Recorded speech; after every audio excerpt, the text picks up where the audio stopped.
இப்படிலாம் பேசுறீங்க? திவ்யா, உனக்கு என் மேல நம்பிக்கை இல்லைன்னா சொல்லு, நான் போயிடுறேன். இப்ப எனக்கு ஒரு உண்மை தெரிஞ்சாகணும். இவங்க உனக்கு முக்கியமா இல்ல உனக்கு தாலி கட்டின நான் முக்கியமான எனக்கு சத்தியம் பண்ணு.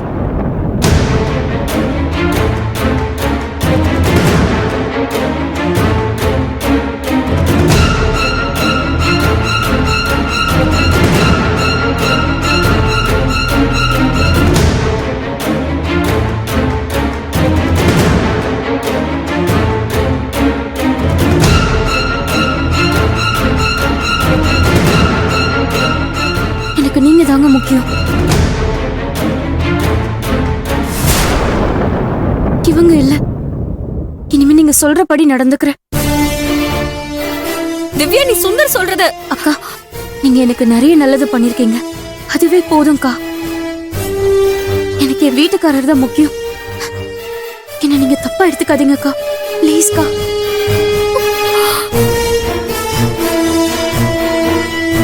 பாத்தீங்கல்ல என் பொண்டாட்டி என்ன சொல்றான்னு. இவளுக்கு நான் தான் முக்கியம். இனி நீங்க என் குடும்ப விஷயத்துல தலையிடாதீங்க. அதையும் மீறி ஏதாவது பிரச்சனை பண்ணீங்க, அப்புறம் நான் போலீஸ்ல கம்ப்ளைண்ட் கொடுப்பேன்.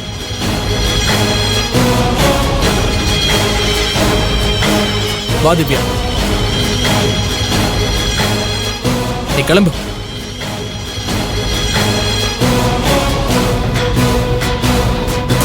என்னங்க, என்ன இப்படி பேசிட்டு போறான்?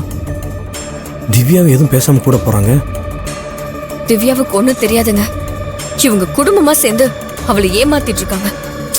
அது தெரியாம அவளும் நம்பிக்கிட்டு இருக்கா.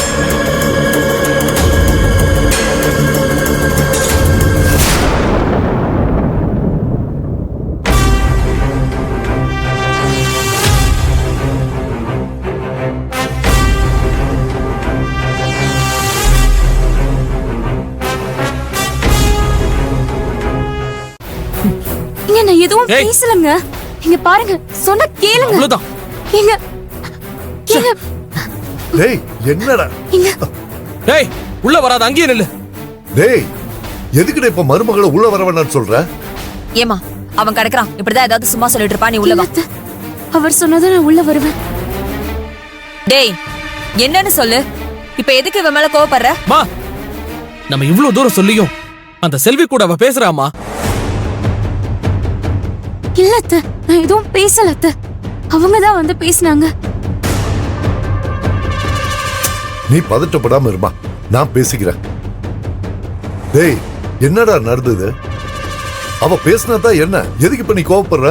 பா, அந்த செல்வி திவ்யா கிட்ட பேசி நம்ம குடும்பத்தையே அழிக்க பாக்குறா. என்னம்மா சுந்தர் என்னன்னு சொல்றா? நீ செல்விய பாத்தியா? அவ ஏதாவது சொன்னாளா? ஆமா மாமா, கோவிலுக்கு வந்திருந்தாங்க. என்ன ஏதுன்னு சும்மாதான் மாமா பேசினாங்க. வேற எதுவுமே பேசல மாமா. அப்பா, நாம பண்ண தப்புக்கு எல்லார்கிட்டயும் மன்னிப்பு கேட்டாச்சுலப்பா. இப்ப திரும்ப வந்து நம்ம குடும்பத்துல நிம்மதியை கெடுத்தா எப்படிப்பா? அவங்க கூட போய் இவ உறவு கொண்டாடிட்டு இருக்கா. இல்ல அத்தை, நான் எப்படி உங்களுக்கு எதிரா மாறுவேன்? நீங்க எல்லாரும் ஏன் குடும்பம். நம்ம குடும்பத்தை அழிக்கிற தப்ப நான் ஒரு நாளும் பண்ண மாட்டேன். இவர் தப்பா புரிஞ்சுக்கிட்டு பேசுறாரு. டேய், அதான் அவன் நமக்கு எதிரா பேசலன்னு சொல்றாள்ல, அப்புறம் நீ அவளை நம்பலனா எப்படிரா? அப்ப அவகிட்ட என்ன பேசினாங்கன்னு சொல்லுங்க. அது நான் மாமாக்கு ஆதரவா விசாரணை கமிஷன்ல பேசினத அவங்க தெரிஞ்சு கேட்டாங்க. நீ போனியான்னு கேட்டாங்க. நான் ஆமா, எனக்கு என் அத்தை மாமா எல்லாரும் தான் முக்கியம். அவங்க என்ன அன்பா பாத்துக்கிட்டாங்க. எல்லாரும் என்னை ஏத்துக்கிட்டாங்க. நான் அவங்க குடும்பத்துல ஒருத்தி. முன்ன மாதிரி இல்ல. என் புருஷன் என்ன நல்லா பாத்துக்கிறாரு. நீங்களும் என்ன நல்லா பாத்துக்கிறீங்கன்னு சொல்லி நல்ல விதமா தான் பேசினேன். இவர் தான் தப்பா புரிஞ்சுக்கிட்டாரு. இவ்வளவுதானா? டேய், இதுக்கான மருமக கிட்ட கோவப்படுற? அவன் நம்ம குடும்பத்துக்கு நல்லதாண்டா பண்ணிட்டு வந்திருக்கா. அது கூட புரியாம இருக்கிய நீ. இத பாருமா, அவன் சும்மாவே கோபக்காரன். இப்பதான் உன் மூலமா திருந்தி குடும்பம் நடத்திட்டு இருக்கான். ஒருவேளை செல்வி பேச்ச கேட்டு எங்களை நீ தப்பா நினைச்சிட கூடாதுல. அப்புறம் நல்லா இருந்த வாழ்க்கை கெட்டுடுவேன்னு கவலையில இப்படி பேசிட்டான். அம்மா திவ்யா, நீ எதுவும் தப்பா நினைச்சுக்காதம்மா. உன்னை பத்தி எனக்கு தெரியாதா? உன்ன மாதிரி ஒரு நம்பிக்கையான மருமக கிடைக்க நாங்க கொடுத்து வச்சிருக்கணுமா? நீ உள்ள போ, அவங்கிட்ட நான் சொல்லிக்கிறேன். மாமா, கோயிலே எனக்கு நீங்க தான் முக்கியம்.